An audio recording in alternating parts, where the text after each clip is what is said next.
Good afternoon and welcome to this Clinical Supervisor Emotional Competence Skill Building Program. I'm Dr. Madeleine Muller.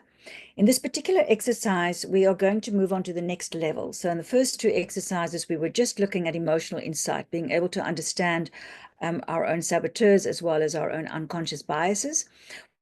We're now moving on to the next level, which is actually a skill level, and is the level of emotional awareness. So human beings has this extraordinary ability that we can think about our thinking. And there's even various things written about how much can you think about the fact that you can think about your thinking, etc., etc. It gives us the ability to be aware of our own emotion while it's happening, while not necessarily feeling that emotion. So you can think to yourself, oh my gosh, I'm actually feeling really angry at the moment. And that thought in itself can be quite neutral. So this ability for ourselves to be able to observe ourselves, we call dual awareness. And you can imagine that you have the survival limbic brain that has all these sort of thoughts bubbling up, sort of all these constant reactions to the world. And then you actually have a prefrontal cortex that's able to observe those thoughts as they arise.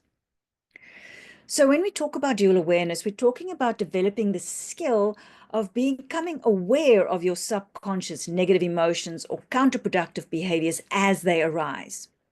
So emotions have been cued as these biological impulses to respond to the world. And actually there's no sort of thinking that takes part in an emotion coming up, or that even some of the behaviors that it leads to. So quite often you can end up saying something or doing something without actually having thought it through. And being able to develop the skill of noticing, oh, hold on, I've just got really angry, or I'm really anxious right now, or I'm really upset right now, and being able to notice what behavior you are very keen to engage in itself is a skill that we can develop. So you can't necessarily always affect the emotion because it's so biological, but if you do notice that the emotion is there, it already gives you the possibility to choose on how you're going to respond. So what's interesting with dual awareness is this ability to observe yourself, is being able to know, when is it my higher self observing my lower self? Because you can also observe yourself from a survival mode. So if you're very critical about yourself, for example, or you're worrying about things and you're looking at yourself and you're disgusted with something that you've done or something that you've said, and you're sort of in that worry wheel, that's not your higher self observing your subconscious. That's actually your subconscious still doing its own thing. The way that we know when we've actually reached that level of dual awareness is when we experience a feeling of compassion and curiosity about the thoughts or the emotions that you are experiencing. So if we think about this in action, you want to develop this ability that while you are having a strong emotion about something, that you can move into this dual awareness space and observe yourself from this place of calm, warm curiosity. And you want to be able to do this. So one of the ways of doing that is whenever, for example, you're in a scenario where a conversation is not going well, being able to catch yourself and being able to say, well, hold on, am I in survival mode? Is my registrar or my partner, colleague, child in survival mode? What emotions is happening? And being able to pick it up as it goes along.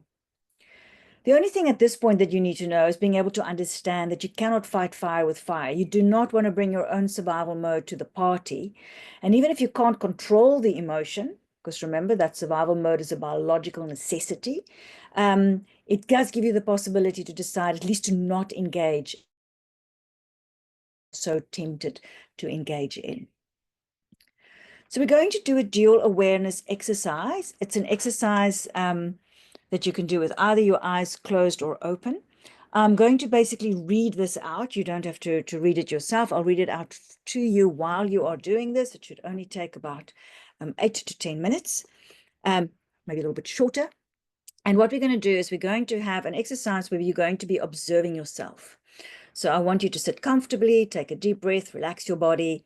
If you want, you could close your eyes, but you don't have to. It depends on where you are. And I just want you to become aware of yourself and where you are sitting. And then where you are sitting, I want you to imagine there's a duplicate of yourself that stands up out of your chair and steps away. And this person, this duplicate that has stepped away, represents your higher self or your best self. And I'm going to call it the master self for this particular exercise. I find it quite helpful to imagine that master self looking sort of slightly down on you. So they can either be levitating, or they can, I like mine to sit on like a magic carpet and sort of observe me from above, sort of from this balcony view. So now you are sitting in this chair and you have your master self that is observing you, and you're looking at yourself from this master self view. And this master self is able to move away as far as they need to be able to see you clearly. So what I want this master self to do is I want it to observe you and to see yourself in the context, firstly, of your life story. Just very briefly imagining yourself in the timeline of your whole life, of your story. So you can sort of imagine the important events of your past, whether it is when you left school or graduated, whether when you have children or when you got married, important moves maybe in your life. Sort of imagine, the ages of major things that happened, and maybe even huge events that might be coming up in the future.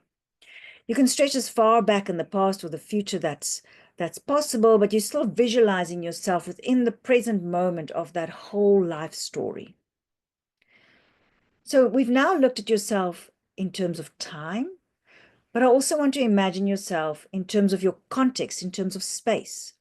So you can also look at yourself there where you are sitting, and you can imagine yourself in terms of who you are in the family that you are at. So who is your nuclear family? Who are the people that live in the household with you? Maybe who are the people who live with you at the moment where you are at? It might not even be your family, it might be friends. And then imagine a little bit wider, sort of the suburb of that house where you are living in. Imagine the workplace and its relationship to your home where you are. Sort of zoom out a little bit and start noticing the city that you're in, the province, the country. And as you zoom out, watching yourself where you are at, you're still going to visualize yourself where you are sitting on that chair, but imagine yourself within this larger context. What you are doing when you're observing yourself in the context of your whole life story and in the context of your whole living space is you are actually moving further and further away from yourself and seeing yourself in the perspective of your life.